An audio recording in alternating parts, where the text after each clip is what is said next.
Welcome to 1856 First Church Pella Podcast. Well, it's a beautiful Tuesday afternoon here in Pella at First Church, here in the 1856 studios. Breanne, how are you doing today? I'm doing great, Pastor Bob. Did you vote today? I voted today. I got my sticker right up here on my shirt. Yeah. And I hope that if you haven't voted yet and you're listening to this on Tuesday, that you go out and vote. You say, I don't know what I'm voting for. Then you have a lot of research to do in the next couple of hours, because it's important that we as Christians vote and get out there and go over there. It's always a good experience, and I love getting the sticker. I do too. My kids like getting the candy at the end. Yeah, I didn't notice any candy. Otherwise, I would have asked for it. Well, you should be voting in my precinct. I'm sure they had red and blue candies today. They didn't have them. Yeah, they weren't color-coded. Okay, well, as long as they don't give me dum-dums. Good selection is what was in there. Very nice. Yes. Very nice. It was great. They waited patiently and they got their candy. But we have a lot of summer fun. I mean, we're in summer mode now. We're in June. It's summer mode, even though it's not summer yet. And it was nice. It was about 60 degrees this morning when I got up. And that's beautiful sleeping weather.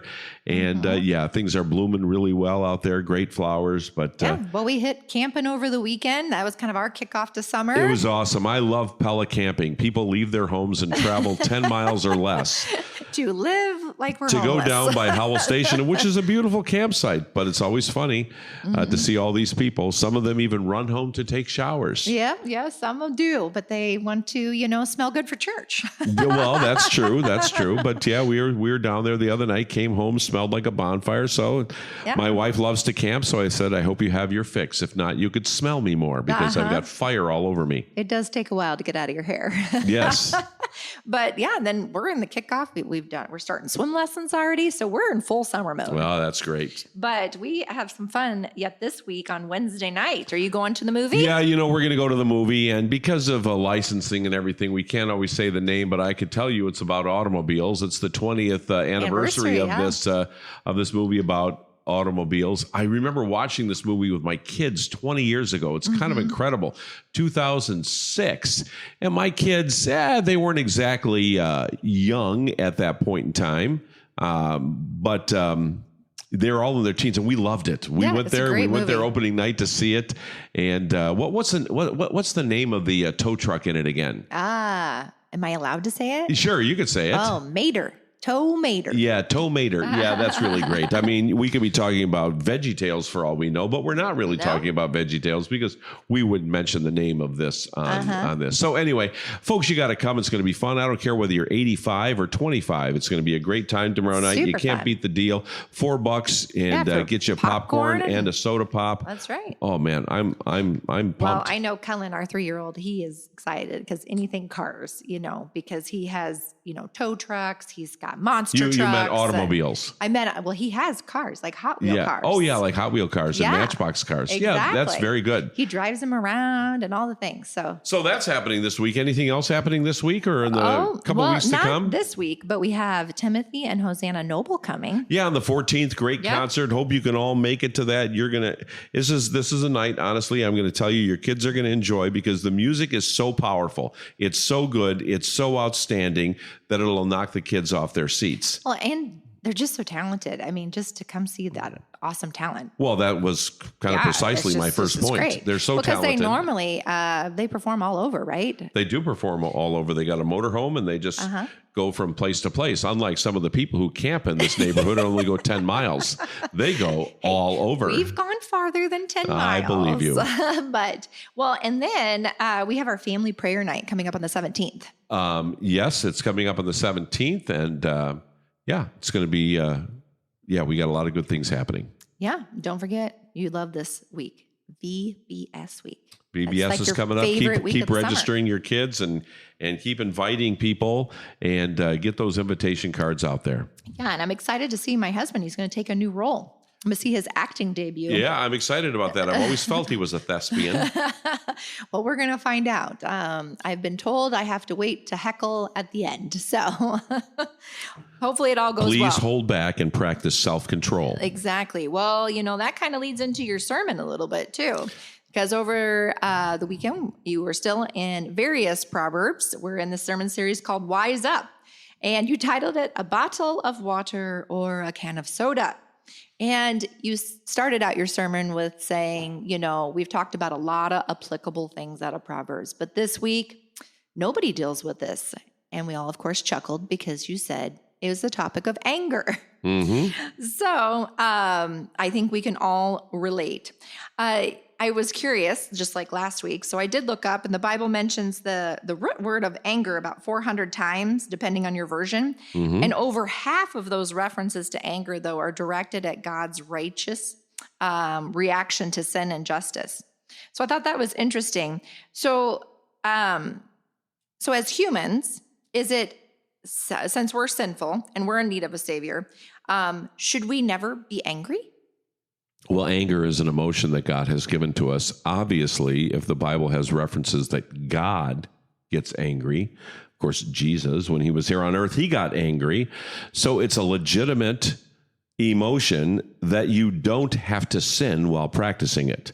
But since we're humans, we can sin doing it. Mm-hmm. So there's a right way to express your anger and a wrong way to express your anger. And I would suggest this, and I've heard this from good therapists. They say, it's appropriate to express our anger, not to hold that in all the time. Mm-hmm. And sometimes people are afraid to do it because they don't know how to express it correctly. But if you bottle up something too long, sooner or later it's going to blow. Mm-hmm.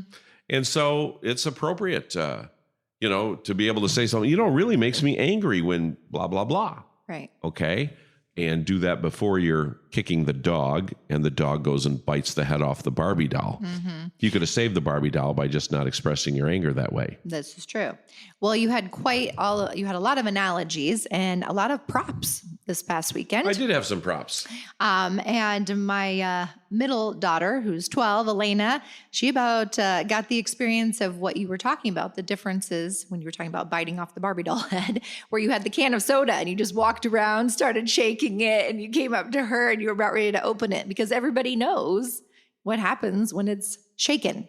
Isn't that interesting? Everybody knows, and as soon as I walk by anybody, they're already flinching a little bit. Like, he's not going to do that. He's not going to do that. He's not going to do that. But the fact of the matter is people also know the people who are just like that soda can. Mm-hmm. Those people who can walk into maybe a congregational meeting, or maybe they're sitting on the sidelines at their kid's basketball game or soccer game, mm-hmm. and they know at any minute they can go. Yeah. And I can look at the course of my life and see people who were like that. I can remember coaching, and there were sometimes parents where I just had to walk over to them and say, enough already. Mm-hmm. We're going to be way better off if you don't keep showing your anger that way. Yeah. I know you're familiar with this, but the author, Paul Tripp, mm-hmm. Also pastor and speaker, but one thing that he's got podcasts and books and different things, but he said on here that there are only two types of anger, God-centered and me-centered. So what does it mean to have God-centered anger? Well, the things that bother God should bother us. Mm-hmm. And I don't know that the things that always bother us bothers God. Mm-hmm. Sometimes people fly off the handle because they didn't get the good parking spot at Walmart because somebody dashed in ahead of us, as if their world is going to cave in because they might have to walk a little bit further. Mm-hmm. I'm pretty sure that doesn't matter to God. Yeah. But we could allow that to spoil an afternoon. Mm-hmm. Or I can't believe it, I bought the wrong thing at the store. Or worse yet, I just got takeout from a local eating establishment. I get home and I'm short an order of French fries. Mm. Yep. So I think that it's very important for us to look at the me-centered thing, of which I would suggest are the places that people express their anger most. Mm-hmm. Yeah. Well, in the beginning of your sermon notes, you referenced Ephesians 4, chapter 4, 26 through 27, mm-hmm. To don't let the sun go down on your anger and don't give the devil an opportunity, or some versions say, foothold. Mm-hmm. So with that, how do you discern whether or not your anger is righteous? Well, I think the big question to ask is it something that would upset God? Mm-hmm. And so, for instance, let's look at marriage. So I could be angry at my wife about something. It could be inconsequential. Maybe she didn't do something that I asked her to do, and I decided to get angry. Or maybe she went out and bought something that was way more expensive than I thought, and I'm just brewing about this or stewing about this. Mm-hmm. And I can't sit down and pray to the Lord, Lord, help my wife to understand how angry I am about this. No, I think I have to deal with how far I'm going to let my anger go. That's why it says, don't let the sun go down on your anger. What could my wife possibly do that would make me upset for like days? Well, the Lord doesn't give us days. He said, get it settled before you go to bed at night. Right. Okay. And so I think that there's things in our relationship that we can get righteously angry about. Mm-hmm. I mean, our spouses can do wrong things. Mm-hmm.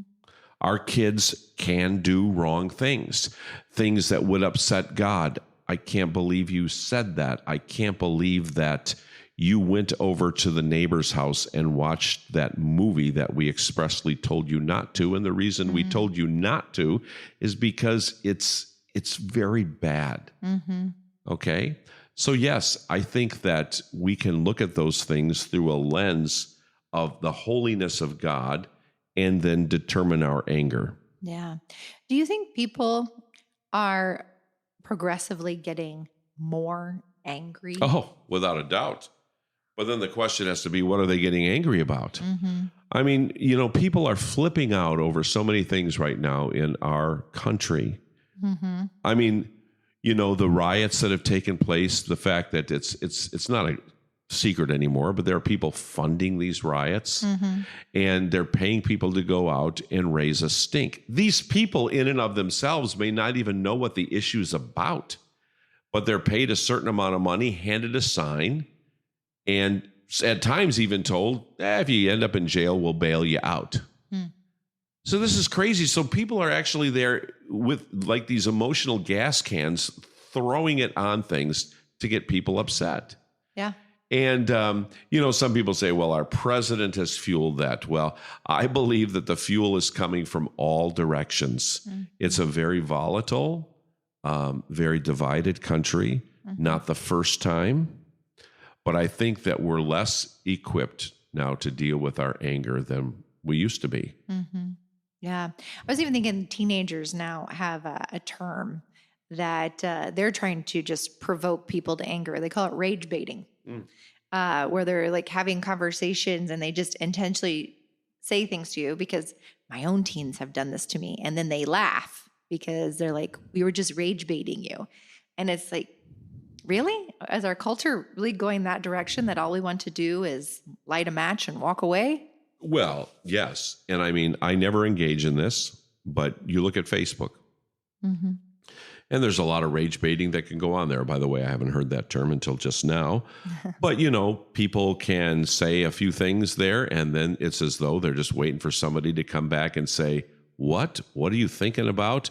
What's the matter with you? I can't believe you do this. And then this little debate ensues. Mm-hmm. Some people go so far as to put those rage baiting videos on, and on an election day like this goes on all day today, and bigger, who did you vote for? Mm-hmm. And some people know when they ask that question that they're going to get an answer that maybe isn't coincide. I can't believe you voted for them. Right. Rather than truly coming with a respect that I'm just glad you voted. Right. And truly, I mean, I voted for certain people today. You voted for certain people today. If it lines up, so be it. But we are in a world now that will say to you, I can't believe you voted for so-and-so. Mm-hmm. And then, needless to say, that stirs things up. Right. We should be able to mutually listen to each other and respect each other in what we've done. Sure. I think maybe our term, instead of this generation, when they say rage baiting, was, you remember the term gaslighting? Yep. I think it's very similar. Yes. So when we talk about Proverbs 12:16, 12:16 says, a fool's displeasure is known at once, but whoever ignores an insult is sensible. So you had on the notes here, anger and resilience. And so I just thought it was interesting that you use resilience to counter anger. So why is resilience so important? Well, we're going to get angry. And we're going to get angry at good things, and we're going to get angry at bad things. So we use a term like, oh boy, they're in a bad mood today. Mm-hmm. Well, the question is, what put them in a bad mood? Because usually there's events that put people in bad mood. And yeah, I believe sometimes people can wake up like they're on the wrong side of the bed and you just don't know what's the matter with them. Sure. We've experienced that with kids. You probably have too once in a while. Occasionally, yes. Yeah. So I think the idea in maturity, see, as we mature, we can say to our child, for instance, maybe we have a 9 or 10-year-old that something goes wrong in the morning. This would happen to my kids because they were sinners too, needed of grace. They would put the box of Cinnamon Toast Crunch, which was the all-star cereal in our house. One of them would put it back in the cabinet, and there'd be like 3 squares in it. Right? Why? And I'd hear the box slam on the kitchen table and said, "Who did this?" Okay. So I'd come out before things got a little bit steamier, and I'd have the boys together, and I said, "Whoever did this, this is not appropriate. This cannot happen again. You finish up the 3 things and you leave it out so somebody doesn't have to be disappointed." Then I'd turn to the one that was offended and just ask them, "How long are you going to let this affect you?" I'm sorry you're not going to get Cinnamon Toast Crunch today. And you could allow this to wreck your day. You could sit at the table and you could pout all the way out the door, all the way to the school bus, all the way into school. And the question is it really for Cinnamon Toast Crunch?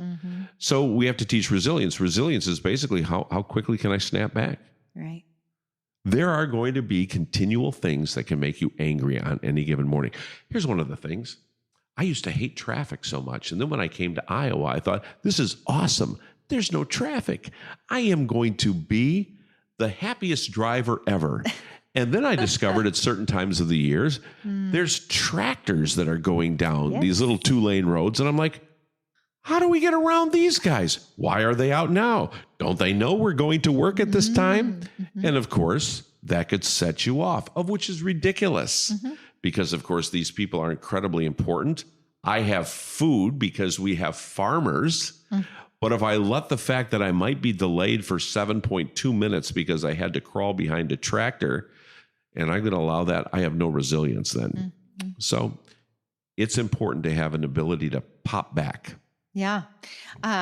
It's funny that you say that. I thought about a time when we were traveling with our RV, and we had to get off for gas, got lost in it was like kind of a suburb area that we'd never been in, and tried to get gas. But then we got back onto is it a freeway when you have multiple lanes? Yes, man, that's a and freeway. So we got back on, I know, see, we don't even have those. And it was just heavy traffic. But these cars that had been zipping around us before, just kind of driving recklessly, we came upon them a little bit later. They were in an accident. Oh, my. And so I think about that too, where sometimes we get upset, but maybe the delay was really part of God's plan, right? And I just thought about the provision that he was providing our family to stay out of that accident potentially. I don't know. But sometimes we get angry with the tractor on the road, but maybe there's a reason for the tractor on the road. We're supposed to learn patience. I don't know.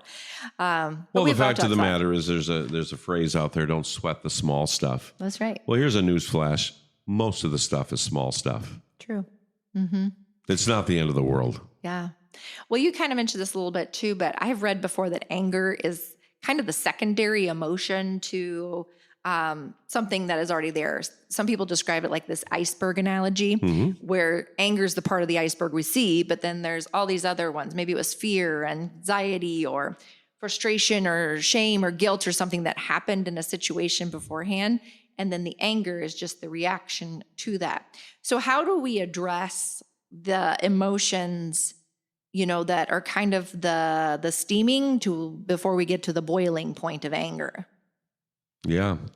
Well, I think there's some basic techniques that are out there that we can manage it with. Sometimes it says, take a deep breath. Sometimes we need to go for a walk. We just need to clear our mind a little bit.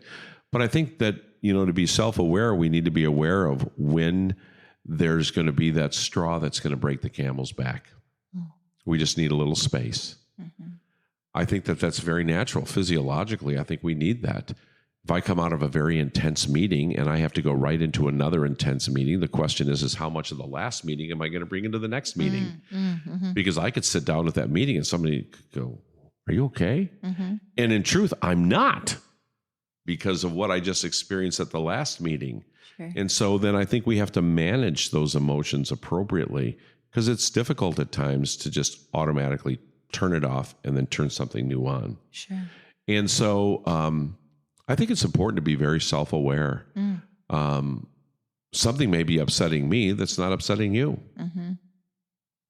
And so sometimes my wife will turn to me and she'll say, "It's okay." Sure. It's okay. Because she knows something might be upsetting me, and that's good for me to hear. Right. And but I think the more we get mature, and maturity is a big part of it. I mean, there's a lot of things that used to upset me more than today. And I'm ashamed of some of my behaviors in my 20s and 30s. If you didn't get good service at a restaurant, well, I'm not going to leave them a tip. Or at times, we're just going to leave now. Let's pay the bill for our drinks and we're going to leave. And I think, what terrible behavior. Yeah. And what a terrible witness. If they would know we are Christians. Yeah, the witness part.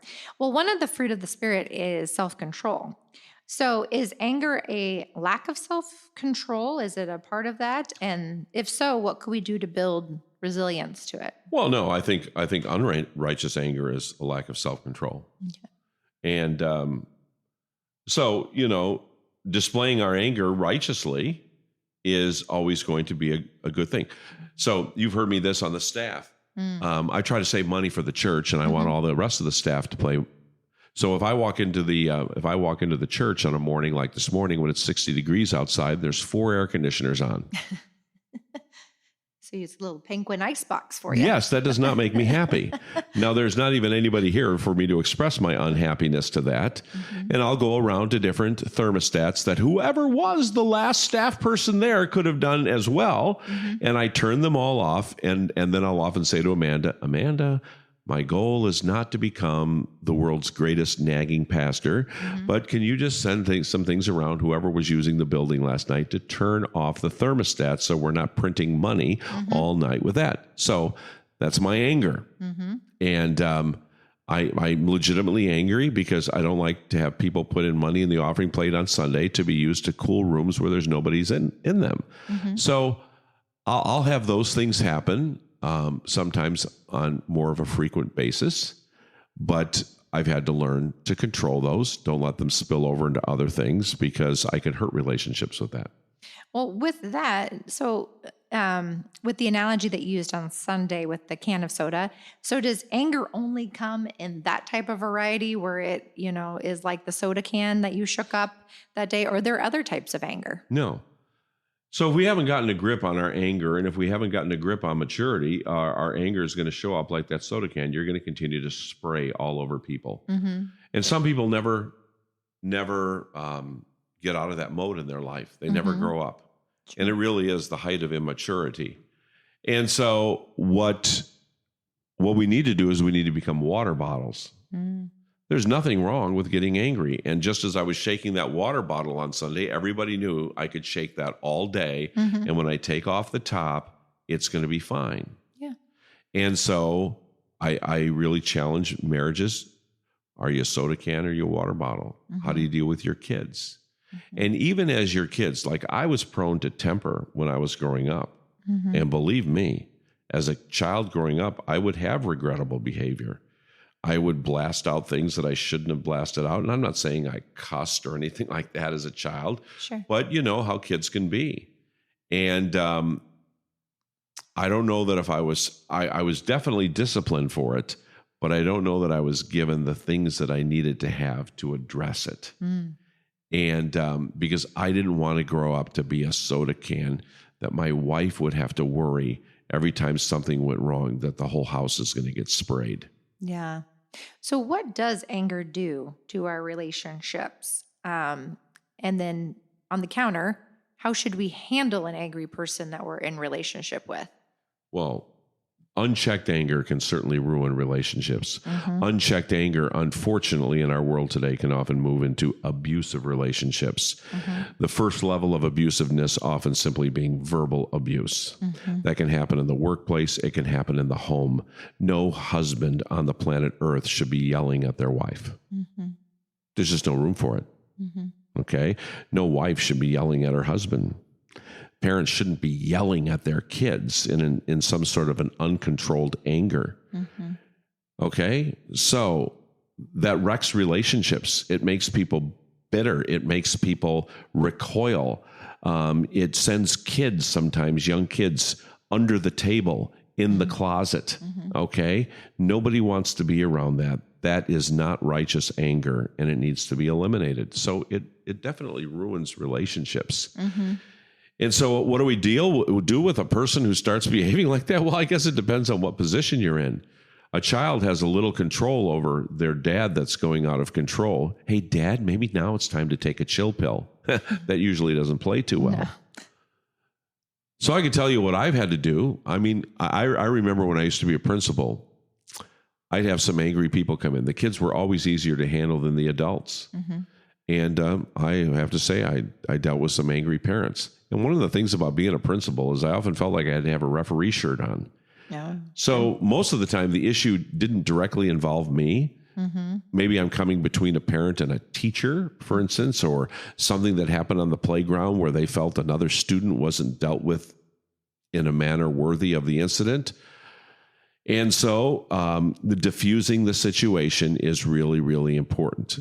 It never pays off to match the level of another person's voice with your own voice rising. Yeah. That never works. I mean, everybody knows that I have a big voice. Okay. I don't want to say a big mouth. People can say that, but I have a big voice. So if somebody wants to yell at me, I'm sure I could yell at them louder. But that accomplishes nothing if I want to diffuse the situation. And so we have to use phrases like, I hear what you're saying. And I'm so sorry that this has happened. I want to see people's demeanor start to go down a little bit, not be so aggressive. I really want to address the issue that you have. Is this going to be a good time to talk? Or maybe right now you're so angry that maybe we should just wait till tomorrow to talk. I want to say things like that because what happens is if two people then get out of hand, it's probably not going to go anywhere well. Yeah. And so unfortunately, there are people that they have never learned to check their anger. And so at times you don't know what the next step is going to be. There were actually times when I was a principal that I thought somebody would maybe be violent, with a fist. If somebody bangs their hand really hard on my desk sitting in front of me, that's a meeting closer. Yeah. I don't want to go any further than that. No. And so, and I've had it in the church. I haven't had it here, but I've had it in other churches where people were just very, very angry about something. Again, usually about something in another ministry. And at times they become completely unable to talk. Yeah. I was thinking about it from a parenting aspect. There's this parenting class called Love and Logic. And they often said with anger, you should always say, I'll listen when your voice sounds like mine. However, your voice also needs to sound calm. So they're not matching it, but it's teaching them that we don't need to yell.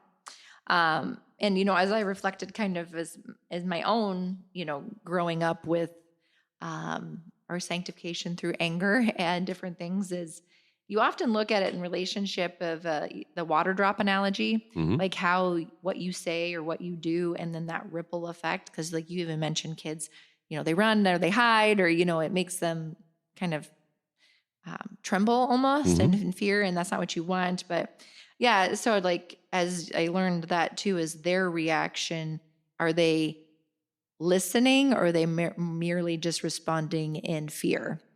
So that was good. And, we've got these book studies going on right now. And this author that wrote The Habits of the Household, it's not even in my little notes here, but I can't remember who wrote it. But in there, he said that we choose, because the whole book premise was him trying to reel in his anger as he gave into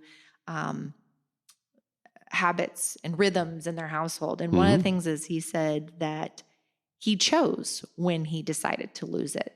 And so therefore you need to figure out, okay, I'm not going to. So we have a choice at that tipping point. Are we going to lose it, or are we going to address it well? So one of the verses I was thinking from Proverbs, you didn't mention this on Sunday, but Proverbs 22, 24 through 25 warns us against making friends with an angry person. So how can we as Christians live in community with maybe those around us that are angry and setting maybe appropriate boundaries?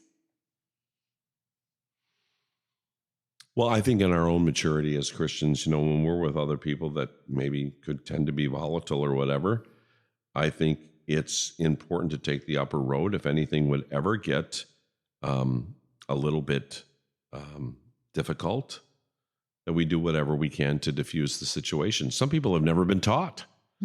They've never been taught how to use even the strategies that you just suggested. And so, yeah, I don't want to be out with some people who are upset. I mean, can you imagine what it's like if you're out with another couple, for instance, and they get angry if the service isn't what it's supposed to be.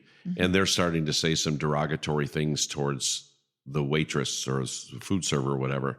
Well, that becomes a very uncomfortable situation, especially if people know that we're supposed to be Christians. Right.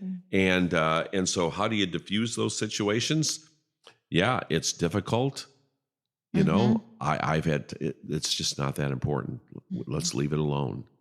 And if somebody says, well, I'm not paying for that, that's okay, I'll pay for it. I want to do anything. And part of that comes out of my own background. When I go to Celebrate Recovery, I'll always say, hi, my name is Bob. I'm the adult child of an alcoholic. And so that's kind of my main thing that I've dealt with over the years and put me in contact. But I also talk about how I'm a recovering temperaholic.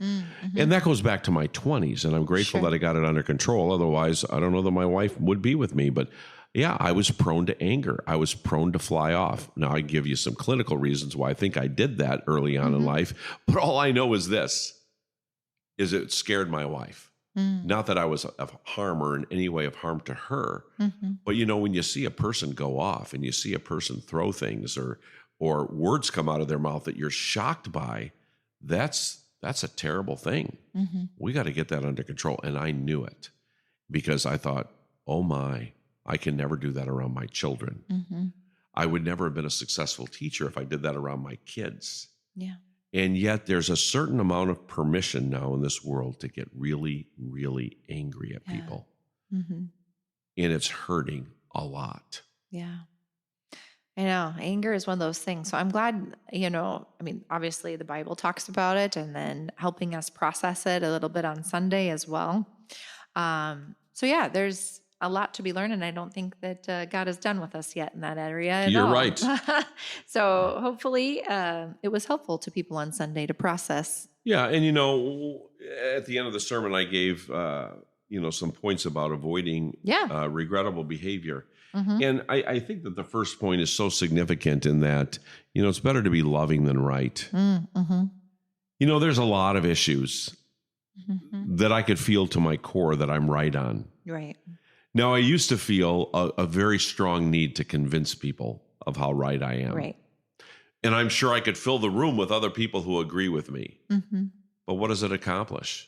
Right. I mean, at the end of the day, if we would really disagree on something politically, if we want to stay friends, well, the question is how far am I going to push that? So I like to say this to people, but not many people take me up on it. I love to talk about things like politics. Well, let's go out for a cup of coffee. I'm very interested to know why people believe what they believe, and I hope that you would be interested in knowing why I believe what I believe.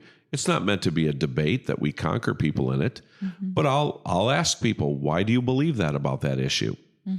Okay. And then sometimes they'll look at me and say, well, what do you think? And I said, well, I disagree. If they're a Christian, I'll say, this is why I disagree according to the scriptures. And sometimes the pastors get a bad shake because everybody thinks that, well, you know the Bible better than me, and which I don't think is always true. But the fact of the matter is I think if people can just converse about things more, I think we can at least live together better. Yeah, I remember Charlie Kirk said that too. If we could just have conversation, we wouldn't fight. We wouldn't have these hatred towards one another. The whole idea was for him to help people communicate in a civil way, so that we know each other. And let's face it, Breanne, one of the things that exasperates the issues, and they could be political issues, they could be biblical interpretation issues, because we have had a far less desire to look at the truth. Very true. And so if people are literally bringing their own truths to these arguments, and they're not interested in the truth, then where have we gone? Or being willing to learn and say, I was wrong. Well, correct. But, I'll say to people, and I'll say this to Christians, and I'll sometimes say this to non-Christians. So I just want you to know that the basis for why I'm arguing the way I am is the Bible. Okay? You can look at me and say, well, that's my interpretation of the Bible. But if you ask me, how did I come to that interpretation? I will tell you the reason. And I would just ask you, how did you come to that? Yeah. But what often happens is anger rises. Sure. And so people have said to me, Pastor Bob, we don't like it when you talk about blank, from the sermon, because they think it's political. And I'll think, well, no, I don't think that is political. I mean, I'd hate to think that something like human trafficking is political. I think we should be aghast at it. I think we should be terribly angry about it. Okay? And we should do everything we can to help stop it, oppose it, et cetera, and so on. I think the killing of babies is atrocious, is absolutely atrocious, is an affront to God in every way. And I think the scriptures totally support that. Right. But a lot of people don't want to talk about it because now they've somehow reduced these issues to political. Right. And so when we could see with great clarity, these things make the heart of God angry, therefore should make us angry. Right. And then people say, don't talk about it. And all too often, Christians are listening to that. And thus, Christians are becoming wimps on a lot of issues, which is really sad. It is really sad. Well, we had a great talk about anger. What are we talking about on Sunday? Well, it's much better, so to speak. We got two more. I would say all of the issues that we talked about in Proverbs are things that I think you said it before, we probably need improvement on. I don't think anybody can come into any of these sermons and go, I got this one, right, and I'm okay. This week, we're going to talk about the many things that Solomon talks about with regards to eating and drinking. Okay. And, when you get into eating and drinking, obviously you can get into drunkenness, and obviously you can get into gluttony. And so, I'm not going to be giving dietary tips per se. And goodness, I'm not a poster child for the greatest fit man in the world. But one of the things we need to discover is when our habits get in the way of what we're able to do for the cause of the Lord, then we really have to ask ourselves, have I gone too far? Because you asked the question about anger a little bit ago. Well, how do I know? How do I know when righteous turns into unrighteous? Well, how do I know when food consumption turns into something sinful? How do I know? When I've drank too much, the Bible says, don't get drunk. Right. Well, does drunk mean a buzz? Does drunk mean, when I get a little tipsy and then I might get angry? Okay. So these are real questions, and these are real things that are hurting people and hurting families and even hurting churches. Yeah. And, one of the reasons that I felt compelled to preach this whole series is they're kind of uncomfortable issues. Well, it's good to sit down with your loved ones and talk about it. I hope people talked about anger this week and talked about, their kids, and talked about mom and dad, and just open those things up. So this week is going to be eating and drinking. And the following week is the tongue, of which often can become a little a bit of an issue for us. So Sunday's going to be a great day. You know what? Last week I made a big deal about how we were going to commission Alex Foley this past Sunday, and it never happened, did it? Never happened. Because I had a complete amount of hot air running through my brain. You know, Breanne, I always get thrown when we have a fifth Sunday. Yeah. So I'm thinking first Sunday of June, even last week when I was talking, because the commissioning of Alex has always been on the first Sunday of June. So we're going to do it next week. It's going to be a great time. We're also going to celebrate the Lord's Supper, which is going to be a good thing as well. Yeah, it will be a great Sunday again. Yep. So, friends, church is at 9:30. And if you enjoyed today's podcast or you think it might help someone, please feel free to share it. Amen. We love you. Thanks for listening and hope to see you tomorrow night in New Sharon and Sunday as well.